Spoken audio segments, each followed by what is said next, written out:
In this video, we will take a closer look at the sermon titled Workers and Bosses Walking in Spirit-Filled Wisdom. There is a link to that sermon in the video notes below.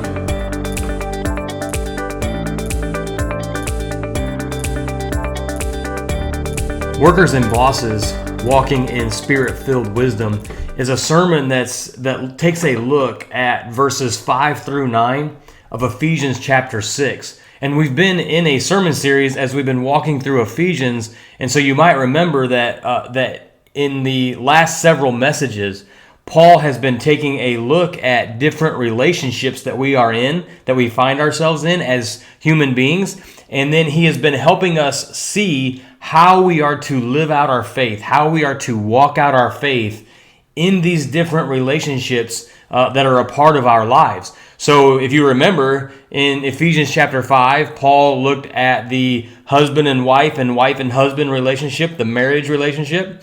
And then as we got into chapter 6, Paul looked at the relationship between parents and their children. And now in verses 5 through 9 of chapter 6, Paul is going to take a look at the relationship between workers and their bosses in the workplace. And what we heard in the sermon, what we learned in this sermon is that workers are to approach this relationship. Workers, employees are to go to work with devotion toward their bosses, with respect toward their bosses and devotion toward their work. And also, workers are supposed to work for their bosses as they would serve Christ. Because in going to work, we as Christians are ultimately serving Christ in the workplace. And that should affect then our devotion to our work and our respect for our bosses. That is the mentality that Paul wants us to have as workers and employees as we go into the workplace and live out our faith. Paul also talks to employers and bosses, and he calls them masters in this passage, those that have people working for them. And here we see, we learned in the sermon that masters or bosses, business owners, employers, they are given the responsibility of stewardship over those people that work for them, over their employees. They have the responsibility of a steward over the lives of the people that work for them.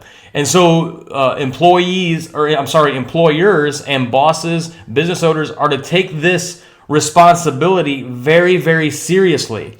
And Paul says that they should not revert to or default to threatening their workers and their employees, but that they should treat them kindly because, and this is Paul's reason for this, everyone, employees and employers, all submit to the authority of God, who is the supreme divine master, to whom even business owners and employers will give an account.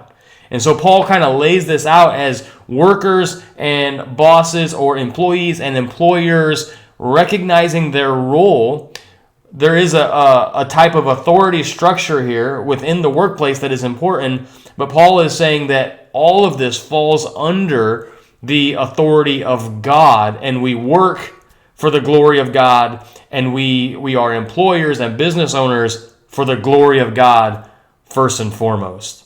God, in His wisdom and according to His design, calls His people to go into the workplace, whether they find themselves as employees or employers, with our eyes set first on Him. And then as we work out as we live out our faith in Christ before God in the workplace, we can live peacefully within the workplace, and we can have relationships in the workplace that are honoring and glorifying to God. And the beautiful thing about this is, if you find yourself in a situation where both the employee and the employer are aiming for this to be the case, when both the employee and the employer are aiming to honor God in their role, there is a beautiful relationship there where God is supremely glorified in the workplace. However, there are some challenges to this, obviously, because I think that we could all look at our daily lives when we go to work and when we go about our daily tasks at work, that it's not always the perfect picture that Paul is describing here. And we learn from the sermon that we listened to that one of the reasons this is the case, one of the reasons that it is difficult for us to live out our faith in the workplace, whether we are employees or employers, is because we think that somehow under my own strength, I will do this. Somehow under my own strength, I will pick myself up and I will be a better employee, or I will be a better employer. And ultimately we find that doesn't play itself out. There are things that get in the way that trip us up and prevent us from doing even, or hinder us from doing even what we want to do. And that's what I'd like to take a few minutes to look at here is, what are those things in daily life as we're going through life, we're going to work, we're going about our day, what are those things in the workplace that we may not even recognize, but they're there and they jump up and they trip us up and they hinder us from living out our faith the way that Paul has described it here in Ephesians chapter 6, living out our faith in the workplace. What are those things that can hinder us from doing that even when we want to? That's what I'd like to dig into a little bit here in the next few moments. First, let me speak to the employee. Let me ask you this question. Why do you go to work every day? Why do you go to work every day? Now, most people would probably answer that quickly with the response of, well, I need to earn a paycheck. I need to earn a paycheck so that I can provide for myself. I can provide for my family if I have a family. And I even want to be able to do some things that I enjoy, hobbies, vacations, things like that. And I need to go to work and earn a paycheck to be able to do that. And that's on the surface, that's probably what drives most people to continuously get up and go to work every day. But there's something more, there's something deeper that we like or that we want to see come from our job, something more than just a paycheck. Internally, there are things that we would like to see coming from our job. And this has been proven through a lot of different studies. But as we go to work, we would like to feel appreciated. We would like to think that our opinions matter. We would like to be part of something that gives us purpose. We'd like to be doing things that give us meaning in our job. We would like to have a job that maybe allows us to experience things that we enjoy, or we'd like to be a part of a job that makes things possible where I can accomplish some of my goals in life, some of my dreams or my desires that I have. All of these things are reasons why we go to work, in addition to getting a paycheck. Jobs can become areas where we can experience these things. And now, obviously, we may not experience all of those things, or we may not even experience any of those things in the job that we are at now. But the truth remains that we would like to. We would like to have a job where we can experience some of those things, where we can accomplish some of those things that are a little bit deeper than just a paycheck. And we want to see that in our job. That's why, if we're evaluating, do I take this job or that job, it's not always the paycheck that helps us make the decision. Sure, that plays into it, but we're also considering things like, will this be fulfilling for me? Will this be part of my purpose? Or will this help me feel like I have a purpose in life? Will it help me accomplish the goals that I have in life? Those are things that we take into consideration as well. And here's the thing. When that is what is motivating us, or when we are looking for those things in our job, which isn't all wrong, but when we are looking for those things in our job, then our boss becomes either someone that can help us get them or someone that is in the way of us getting what we want. Our boss becomes someone who can help us get what we want or is in the way of us getting what we want. And when that becomes our focus, when what we want out of our job becomes our focus, even if it's simply money, but including all of those other things, when that becomes our focus, then we run the risk of viewing our boss in a less than human way. We view our boss as basically a stepping stone or a wall. And we can start to treat our boss based on that perspective. So, for example, if our boss seems like someone that can help us get what we want, someone that's on our side, someone that's a part of my team that can help me get what I want out of my job, we can begin serving in our job as people pleasers.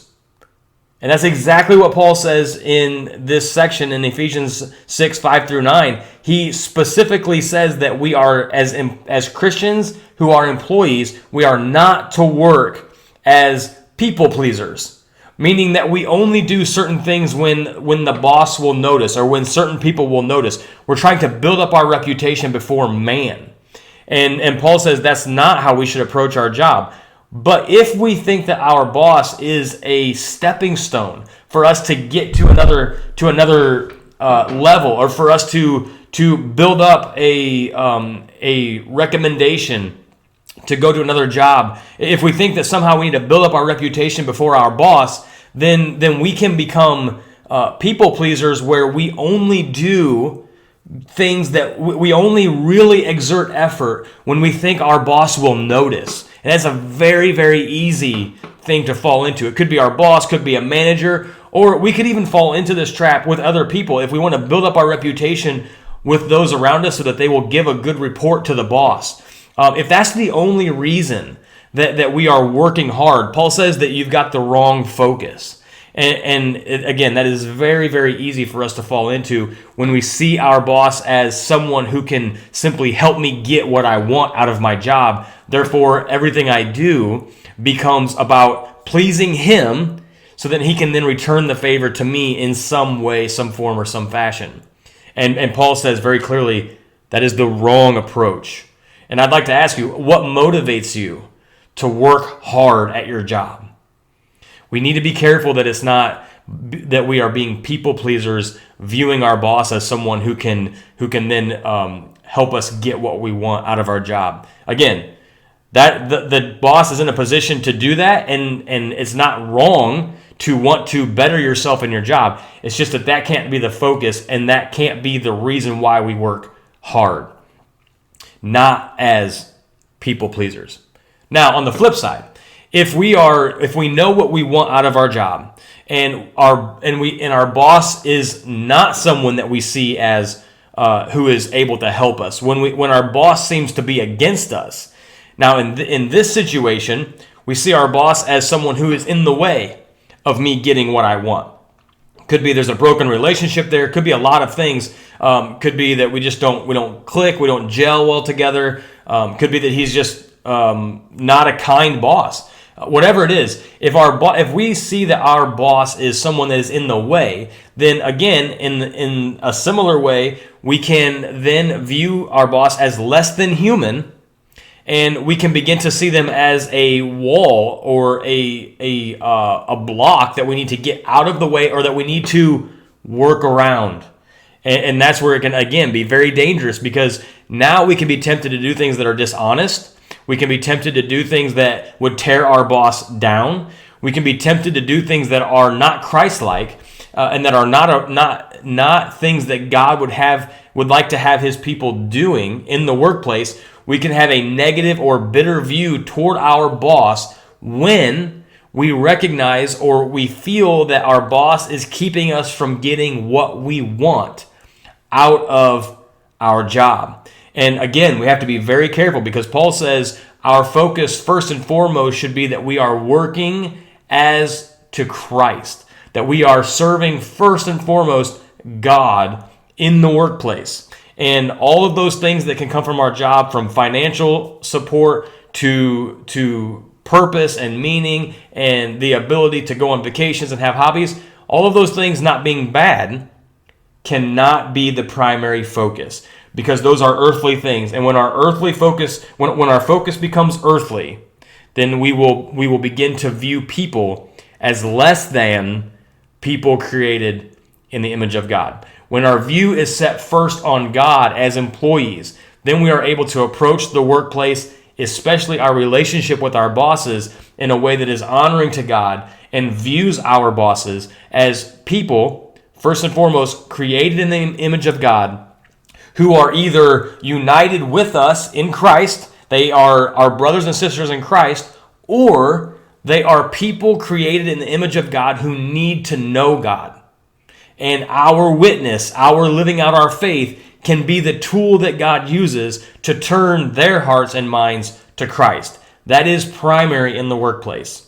Everything else falls below that. And when we are embracing that purpose, when we are embracing that perspective in the workplace as employees, then we can begin to experience what it means to live out our faith in the workplace. So again, I want to ask, what is it that motivates you to go to work every day, and how do you view your boss that you work for? In a similar way, in verse 9, bosses are addressed. Paul instructs bosses or employers how they should be living out their faith in the workplace. And now there are a lot of reasons why one might have the goal or the desire to be an employer or a business owner, or work their way up into a management or manager position. There are a lot of reasons why that is appealing to us as human beings. Again, not all wrong, but there are reasons that we can be motivated to get into that kind of position. Could be that we want to have more control over our lives, or more control over our careers. Could be that we want to accomplish things, that we want to build things up. In a negative way, it could be that we want to make a name for ourselves, so we are motivated to work our way into a position of employer or business owner, or at least some kind of management position. Or it could be that we see the opportunity to accomplish a lot of good if we're able to get into a position like that, where we have more control, or maybe where there's more money involved, or a bigger paycheck, or there's a lot of reasons why it is enticing and motivating for us to work our way into that position. For some people, that is a driving factor or a goal in life. And again, it's not all bad, but Paul says this: when you find yourself in the position of employer or boss or manager, someone who has people working for you, there is a certain way that you are called to live out your faith in that role. And that means that there are wrong ways to live within that role. And Paul is very clear here. The danger in this role is that we as human beings can resort to threatening those that work for us. And so we have to ask, why? Why would a business owner or employer or a manager be tempted to fall into threatening those that work for them? And again, it's very similar to the employee situation.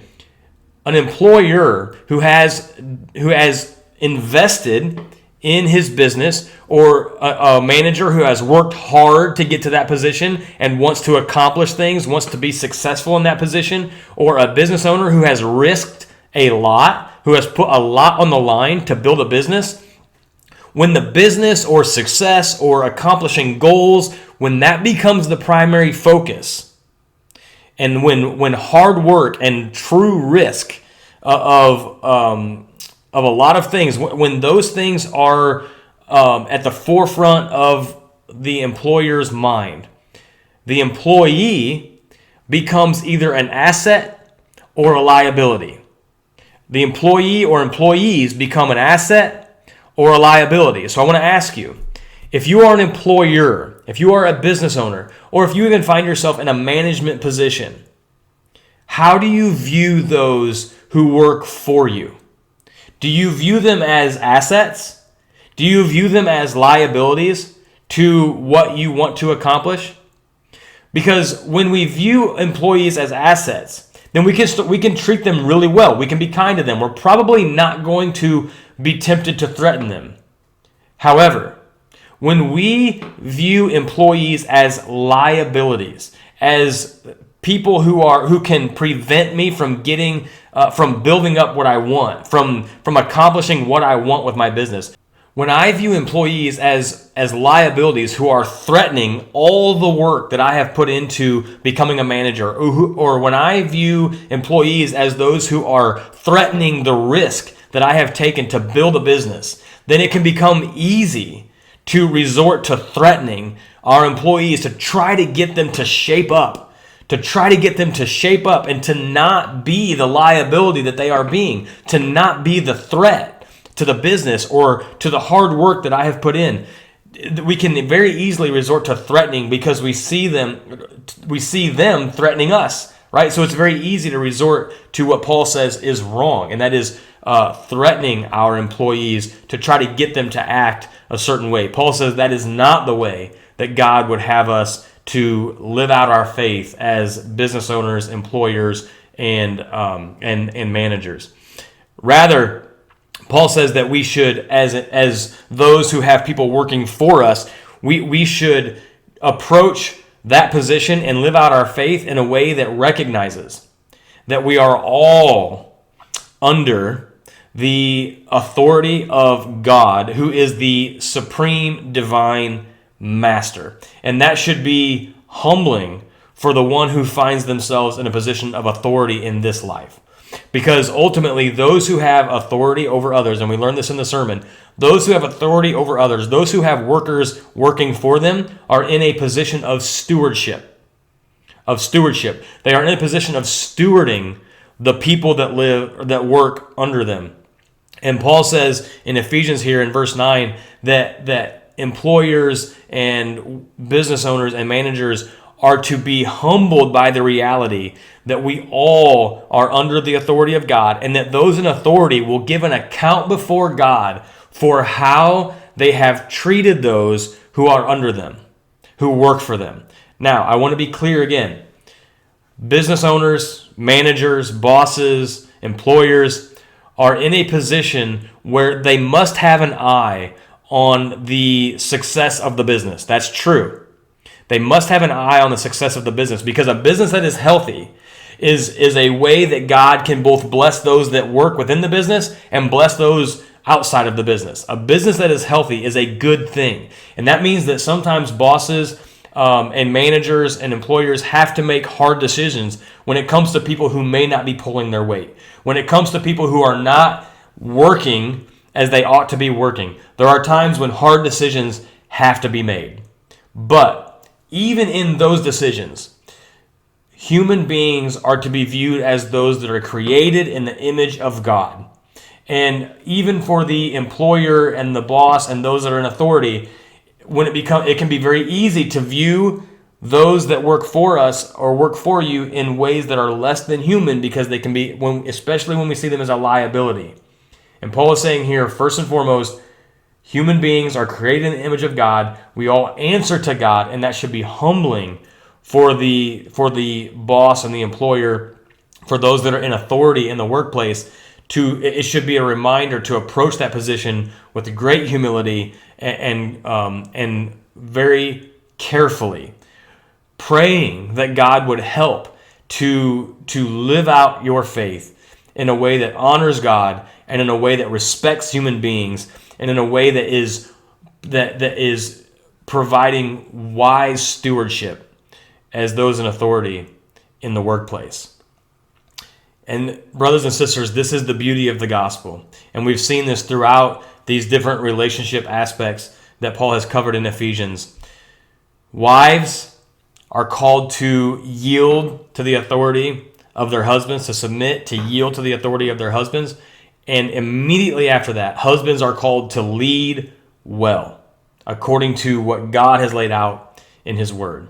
Then, children are called to honor their parents as they recognize the family structure that God has given parents, mothers and fathers, to shepherd and to nurture and to encourage and disciple their children. Children are called to recognize the position and the role of their parents, the way that God has designed it. And then immediately, parents, especially fathers, are instructed to lead and raise and nurture their children well, according to how God has laid it out in His Word.